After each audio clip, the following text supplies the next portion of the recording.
So next we're going to be having on Dan Irvin. We're very excited to have Dan the man back. It's been a bit. He has some exciting things going on, and actually we're going to talk a little bit about his success. We see Dan. Let's get him there. Oh, Dan, we can see half of you. There you are.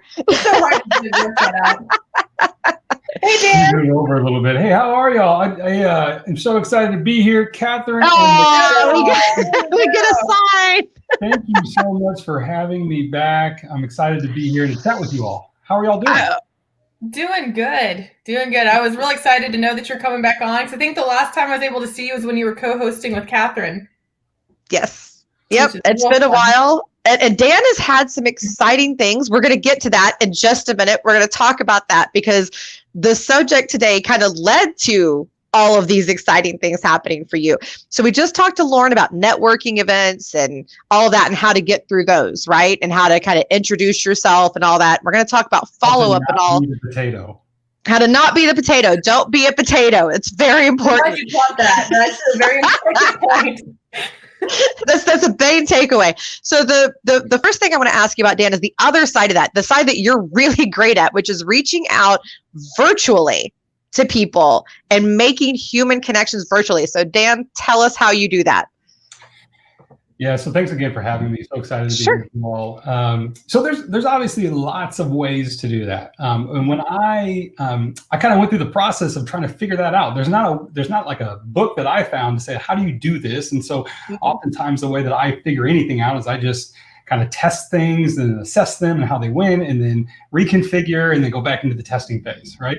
Right. And so what I found actually worked well is that I kind of broke it down into 3 steps. Made it easy for us. So the first step is take the lead. The second step is attract the right people. And number 3 is follow up, right? And right. So by that, if you don't mind, I'll jump right into that. So yes, the lead. What does take the lead mean? Well, for me, what it meant was that I put all of the pieces in place to make it really easy for people to connect with me. Right? I didn't want there to be these obstacles and hurdles and like these back and forth emails and how do I do that? And so what I did just in a couple of the tools that I use is I use Calendly, right? And I use Zoom. And so when people would want to connect with me, I would send them a Calendly link that they could find a time that worked for them to then get onto my calendar. So I took the lead. I found a way to make it easy. When people are like, hey, I really want to connect with you, like, fantastic. Here's my link, right? And right. And I want to point out to you real quick, Calendly is free and it's easy. Anyone can do this. I have taught all different kinds of people how to use Calendly. It takes 2 seconds to learn Calendly. Very, very simple. Yeah. So unlike a physical environment where you're kind of almost forced to bump into people, in an online environment, if it's not easy, people are just going to check out. They're just going to move on. They're just going to go on to the next thing, right? And so want to make it super easy. And also ultimately, it's easy for me too. I don't have to go back and forth on what about this time? What about this time? Here's a link. I'm excited to connect with you. And if you do it right in Calendly, you can actually put information in there like, here's a little bit about me. I'm so excited to connect with you. So they already get a little sense of who you are, right? 100%. And actually connecting with people, I would schedule for 30 minutes. And my kind of ideal roadmap in that was a 10-10-10. So a 10 minutes about you, 10 minutes about me, and 10 minutes about how we could work together. I like that, the 10-10-10. We're going to everybody take notes on that. The 10-10-10. That is perfect. 10 for you, 10 for me, 10 for us. And what we can do together. Yeah, what would happen essentially is that, 30 minutes, again, I don't want to take up too much of someone's time, but what could happen is that I would end up talking for 28 minutes about me, right? Right. And so it just really kept accountability and consistency on getting to know one another in equal time, right? So that was really taking the lead. Number 2 is attract the right people. Quit trying to go out there and find the people that want or would be good connections for you. Attract them, bring them towards you. And so how do you do that? For me, it's really about putting content out there. And so I know when I say that, people are like, ooh, I don't know if I want to do that. Well, listen, let me tell you, as a self-identified introvert, it can be done. It can be done. And really, I started doing it simply by just text, different quotes and different texts that I was actually writing out, different content that eventually led into video work. And so I do more video than anything now on social media. You do a lot. Kudos. It's fun. It's certainly, again, nerve-wracking for me. It's gotten easier, but it's still difficult for me. I'd rather be behind the camera than in front of the camera, right? That's kind of my mentality. But I can tell you this, by putting in the time and the energy about being in front, talking about who I am, being authentic in that way, the right people will come into your sphere. They will. So can you give us an example? Absolutely, yeah. And so I have connected with so many folks. I mean, I can think of, Catherine, I think you and I probably connected this way, is that you saw my videos, right? You saw like, this guy seems interesting. He's kind of, we mesh in some level. I want to know more. I want to learn more, right? And so that's really how all of my connections have happened, is that someone's like, that guy seems interesting. I have a taste of who he is. Let me get to know him more. And then on the opposite end of that, people that are like, ooh, that guy totally just rubs me the wrong way, then they self-check themselves out. And I don't even have to go through that process.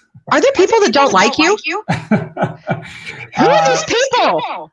If they do, guess what? I didn't waste my time. I have no idea, because they went through the process and checked out. So how are you attracted? That's just a mindset. That's how I did it. There's probably other ways. There is other ways to do that. But how are you attracting people to you? Quit trying to find them and start attracting them. And 100%. And go ahead.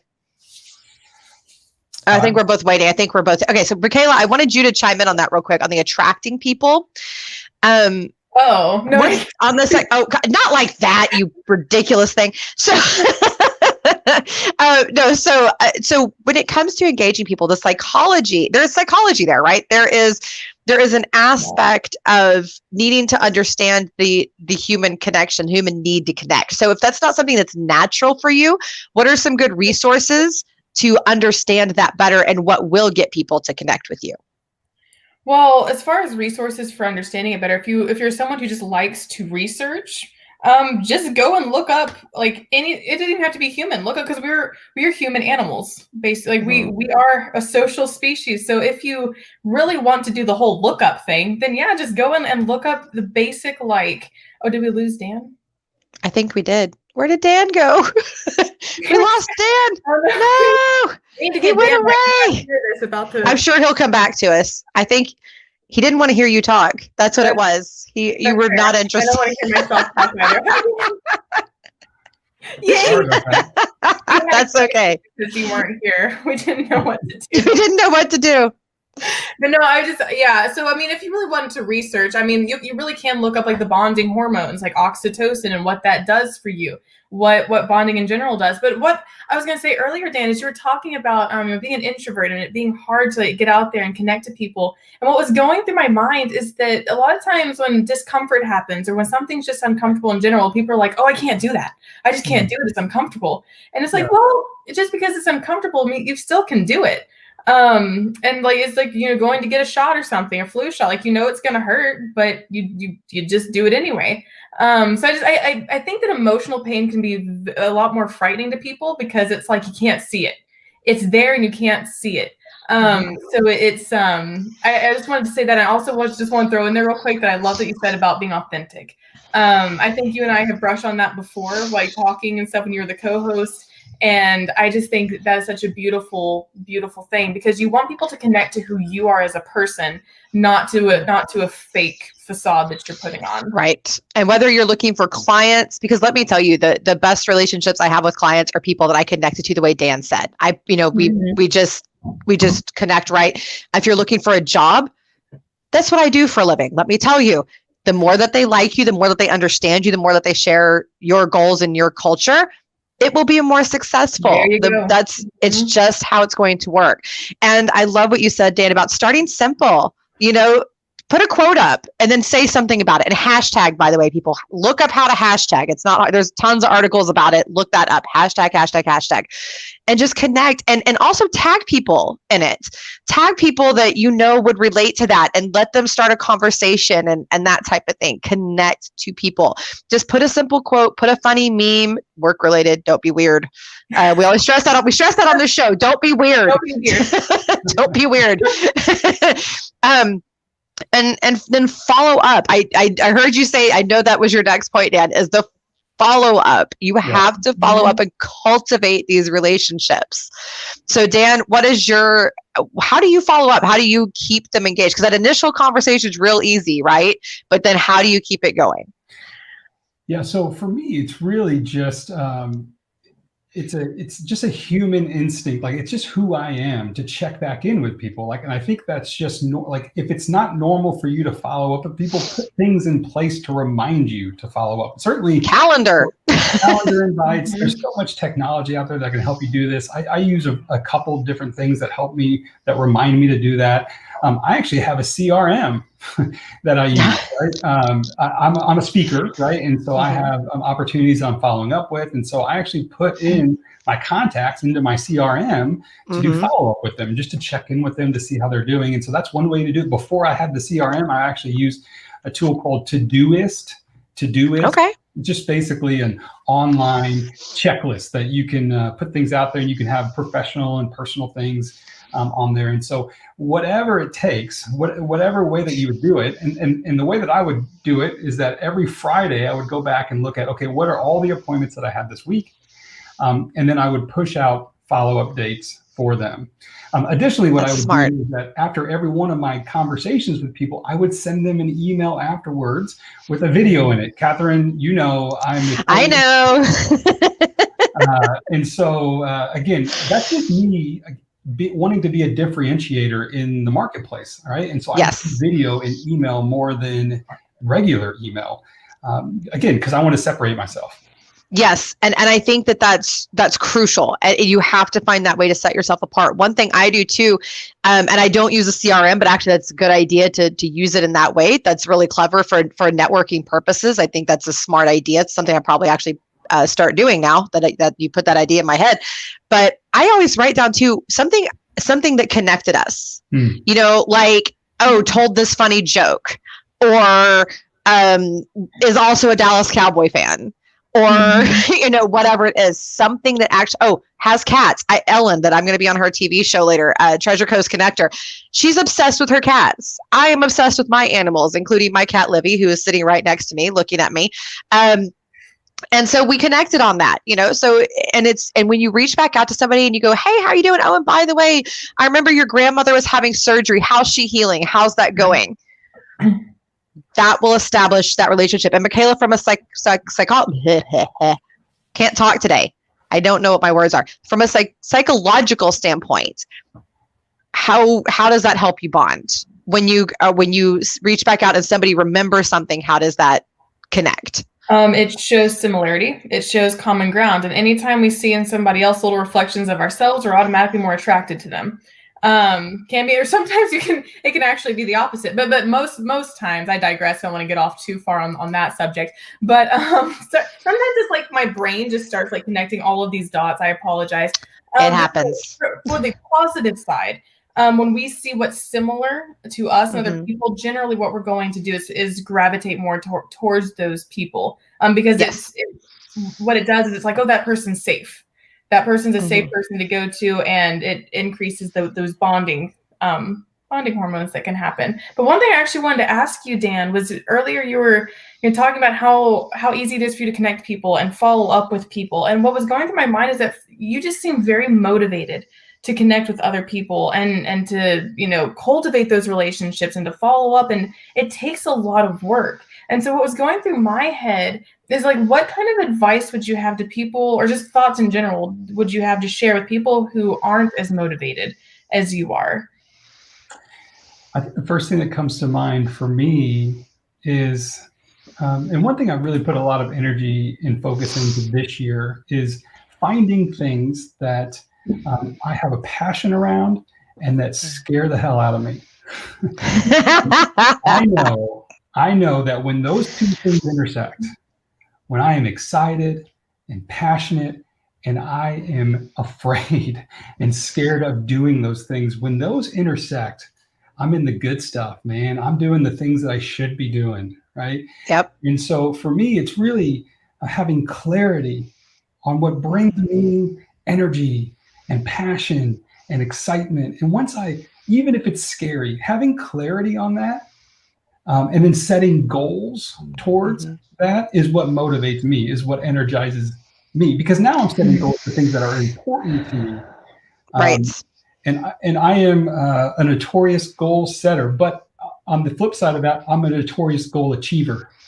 Yes. And so, they go hand in hand, but when it's so easy to achieve goals, when they're about you and you're passionate and they're energized towards them. And so, Michaela, to answer your question, it's really about finding the things that you're energized and passionate about, along with that scare you, and then being really intentional about setting goals in those areas.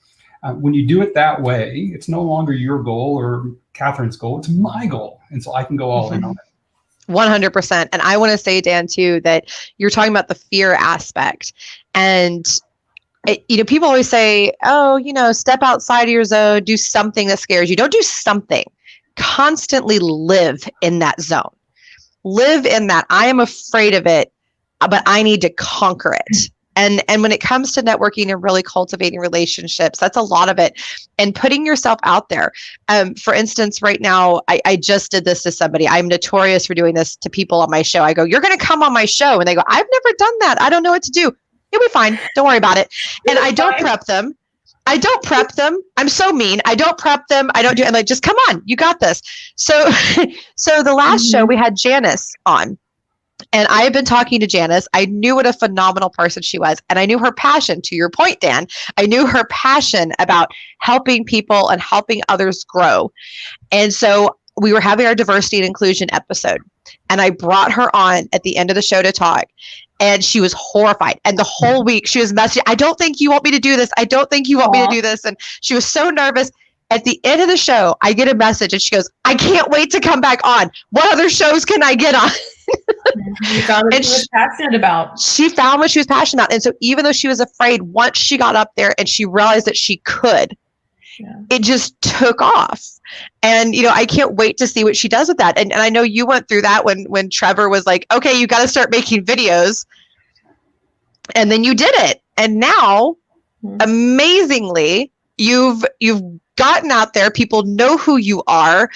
And you get shout outs on all kinds of shows. I'm constantly hearing your name.